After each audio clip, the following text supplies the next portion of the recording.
because chances of someone attacking you out there on the street just with a yat chi chung choi to the face, and then another one, while you do your park, your lap, your bong, this and that, and then another one, it's completely unrealistic. Spend most of your time doing that. Of course, you're going to get really good at chi sao, but that doesn't mean that you're automatically going to be a good fighter.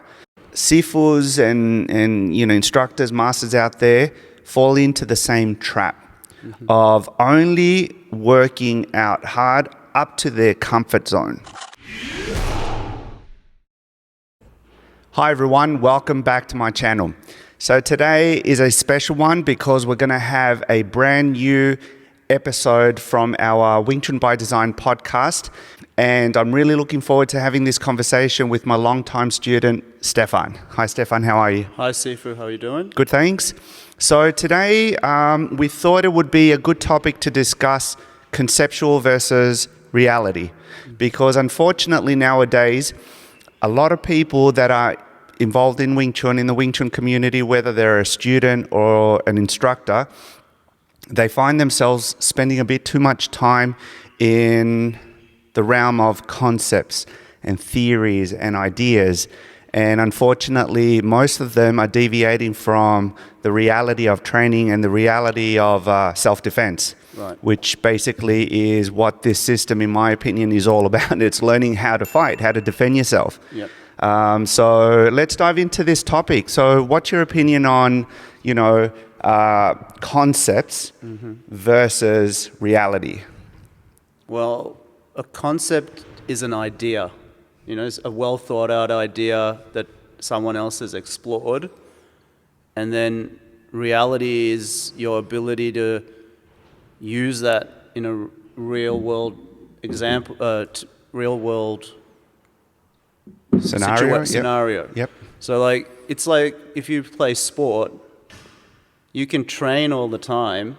Like if you play soccer, football or whatever, and you can do all the drills, do all the training, but when it comes game day, you have to play against an opponent that is probably at your level. Yep.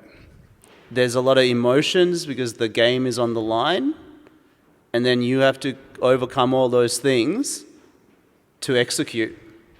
And also people that are involved in sports, their mindset is different because they think, or at least the person that's teaching them, that's training them, their coach, is preparing them for game day, right? So the mindset of that coach training the athlete is not so much based on just theory, right, because you have to prepare them as best as possible to be able to deal with that game day situation. And they'll have simulations and exactly things of scenarios that will come up. In the past, we've also mentioned that it's really good for the Wing Chun student out there to train almost with the mindset of an athlete. Right. Because at the end of the day, you want to be able to execute the techniques that you're learning in class to the best of your ability. And you always want to push yourself a little bit harder each time and bring up the game of the person that you're training with as well. Yeah. Right? Because if I'm going to train with someone and I'm expecting that person to come down to my level, if that person has more experience than I have, then I'm just going to be in my comfort zone most of the times. And then what happens, that person won't want to train with me again because they're not getting the most out of that training session. Yeah. But if you have more experience than I have, and I try to step up, instead of bringing you down to my level, I try to come up to your level. Yeah. Then that creates, in my opinion, a really good training atmosphere. And then, you both learn from that experience. And I think it's the responsibility of the senior student to set an example. Yep. So in terms of training intensity, because sometimes when you're a beginner, a lot of people get bogged down in doing it exactly correctly, and then they develop that habit, they're not putting themselves into the technique. Yep. So I don't know if that makes sense, but you need to put that extra little bit on it to really express it. So Yep. you see some people doing things, it's very drawn out and it looks good, but there's no oomph behind it. And also, unfortunately, because nowadays everything's online, it's not hard for any person to find some Wing Chun person practicing, drilling, doing some form of Chi sequence. And it's all good. Like, of course, Chi is the heart and soul of what we do in Wing Chun, but it's not everything. Yeah. Right? And if you just spend most of your time doing that, of course, you're going to get really good at Chi, but that doesn't mean that you're automatically going to be a good fighter.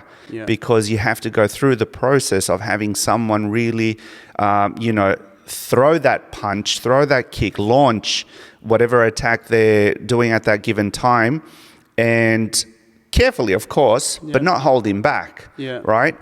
Depending on the level of expertise of the students that's working out with you. But that would only help the student boost their confidence and know exactly what works and what doesn't. Yeah. Right? My understanding is that the way my SiFu taught me is that whatever works for him should work for me. And it's not just because he's that gifted and such an amazing martial artist that only he can perform the technique. Right. And I have the same mindset when I'm teaching someone, and whether, it's a teenager, a lady, a guy who's just getting started with martial arts and he's in his, early 40s, late 30s or whatever, doing it for the first time, I don't want that person to think, oh yeah, of course he can do it. He's been doing it for decades and he's whatever, athletic, but I'm not. No, it should be able, you should be able to pull it off and execute the technique. And that's why we're here, to help you develop that skill. And I don't believe in a cookie cutter method of teaching because everyone's an individual.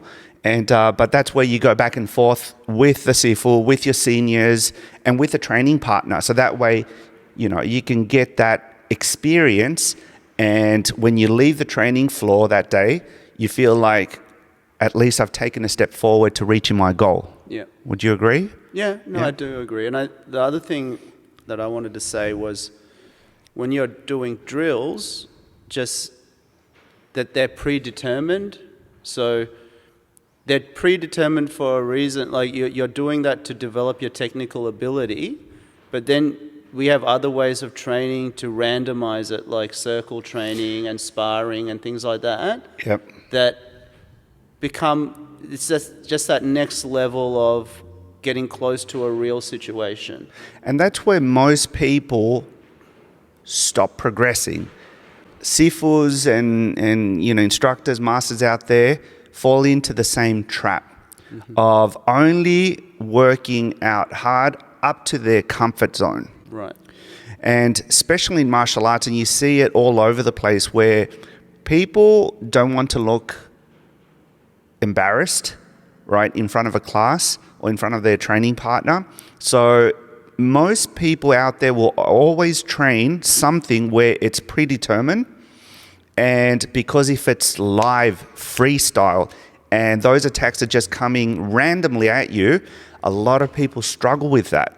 And if you get, clipped in the face or punched in the gut or something like that, it's fine. It's martial arts. It's okay. You'll survive and you'll just get better and better. And if you go through that process, it will only make you a better martial artist and preparing you authentically for any given situation out there if it arises. Yeah, because it's a psychological thing to be able to move past being hit. Yeah. Like, it's a part of it. If you're sparring, the odds are a lot of people let that stop them. Yeah. So, like, you need to learn to, I'm going to get hit. How do I move past that? How do I not break down mentally? Yep. And keep pushing on? Yep. So that's a big thing. And even if I've been in a situation where I'm sparring, I cover the move, but the contact, if it's a bit heavier, it stops me. Right. I don't flow into the counter attack. Yeah, yeah. So that all those little collisions and things, you need to know how to ride them and come out of them, and then that's where you get into the more realistic situation. Exactly. And that Exactly. That is when it becomes real. Yeah. Because then you see right then and there what's happening with your balance, with your strength, with your follow-up. Does your mind, does your brain shut down at that given time? Or are you just in the zone, flowing, Yeah. and everything comes out naturally? You know, because once you practice something, thousands of repetitions, and then it becomes reflexive. It's a sweet thing when you're in the zone and everything is just, you know, synchronized, coming out. You're not thinking about You're not it. thinking about it, and you're just reacting to it. And if you're able to pull that off for every Wing Chun practitioner out there watching us and listening to us, that means not only have someone feed you vertical punches to your face, right? Yeah. Because chances of someone attacking you out there on the street just with a yat chi chung choi to the face, and then another one, and then another one while you do your park, your lap, your bong, this and that, and then another one, it's completely unrealistic. Yeah. You know, so have someone feed you those jabs, those hooks, uppercuts, elbows, knees, takedown, whatever, low kick, side kick, sweeps, and then try to express your Wing Chun, and then see what works and what doesn't. And if something is not working for you, go back to your SiFu and ask. You know, not challenging their expertise, but just, you know, as someone that's there to help you get better every single time. Yeah, and how can I do it better? That's right. You know, everyone's different. Like you said at the start, we're all different body types, different ages. There's always a way to execute the technique, you know, in your own personal way, and you have to find that little part. You know, by practice, find how it works for you. And not everyone has the same goal, Right. right? Everyone can be in the same room, Yeah. of course, training towards a common goal, but not everyone has the same goal every single time. Yeah. And what happens if you had a goal and you achieved it? Right. And then you maybe set yourself another one, Yeah. right? But people in the same training floor can have different goals, a different purpose, right? But still, everyone should be working towards achieving that goal, whatever it may be. And I believe that's a beautiful thing. When I look around at the school and I see a lot of people training and trying their best. That's all you can do. Yeah. You know, try your best, but don't. Having said that, a lot of people say it but don't do it. You know, no, I'm trying it. No, like I can see it Yeah. in a student's eyes when they're really in the zone, really trying. Yeah. And that really doesn't matter how gifted you are at learning, right, a certain skill. But if you're there and you're really trying your best, you're really giving it your all, you can't help but feel proud of yourself that night when you grab your bags, you take your belongings back home, you're driving home, and you feel good about yourself. Yeah. You know, and in my many years of teaching, I've seen people come and go, and then sometimes some of them have natural giftedness, natural physical ability, and they get it like that, but they don't have the heart. You know, and sometimes those students, because they know they're good at it, because, you know, you've seen it when you have a kid at school doing sports and they pick it up like that. Yeah. And then they move on to, you know, other sports, and they're always the one in the group where they know that they have something special. Yeah. So most of the times those kids, boys or girls, don't push themselves that hard. Yeah. Because they know already they're better than average and better than the rest of the people most of the time surrounding them, so they don't push themselves. And the ones that do, those are the great ones. Yeah. Those are the ones that will excel and get into, you know, And whatever chosen And sport. you know, that's a very small percentage. Exactly. So you have to realize when you come into the school, we're trying to cater for everyone. So Yeah. then, you know, everyone can do it. Like you said, you don't have to be exceptional, but you have to put in the hard work. Yeah. You have to train. You have to take risks, because not everyone wants to spar. But you have to get over that fear, because we're talking about reality. that's the simulation of a real situation. At one point, you're going to have to jump in the deep end of the pool to see if you can float and swim. You're right. Right. And, you don't want to be caught out somewhere and you want to use your Wing Chun, but then you freeze because, you haven't developed that confidence. You've never been exposed to a situation like that. Yeah. Absolutely. And plus, like, the methodology that I use in introducing students to sparring, for example, you've seen it firsthand. Over the years, it has evolved because I'm always trying to improve my methodology in teaching and introducing students to what could potentially become a stressful situation for one person, but you can see others eager to go and give it a go. But then at that same time, that type of student, I need to kind of like bring them down a couple notches. So, yes.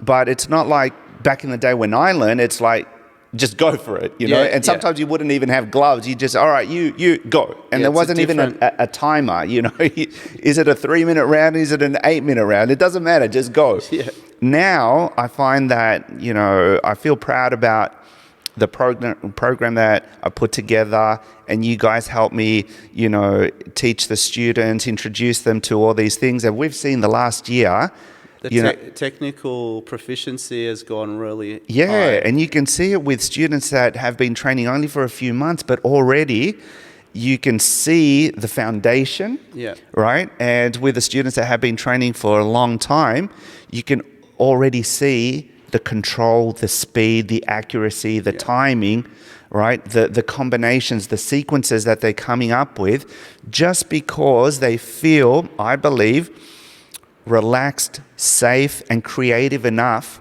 to apply their Wing Chun. Yeah. And that to me is everything. Yeah. Right? And it's real. Yeah. Because, like you said, those people that stick in their comfort zone and they demonstrate that, are they fully confident of their martial arts ability? Yeah. It's a bit of it's a bit of a facade. And, all the titles and all that type of stuff. But are you confident? Like, if someone attacked you randomly, that's the base, why we all do it at the start is for self-defense. You should be. Yeah.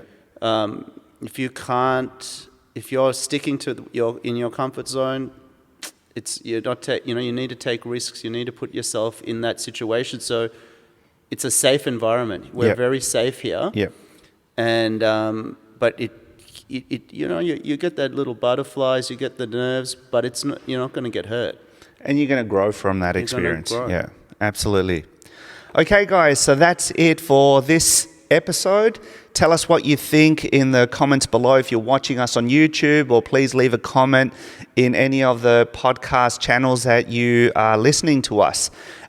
We'd really appreciate some feedback, some positive feedback. If you could like and subscribe the channel, or leave us a nice review on iTunes, it would be much appreciated. So, Stefan, I think that's it for this episode. Thanks so much for joining me.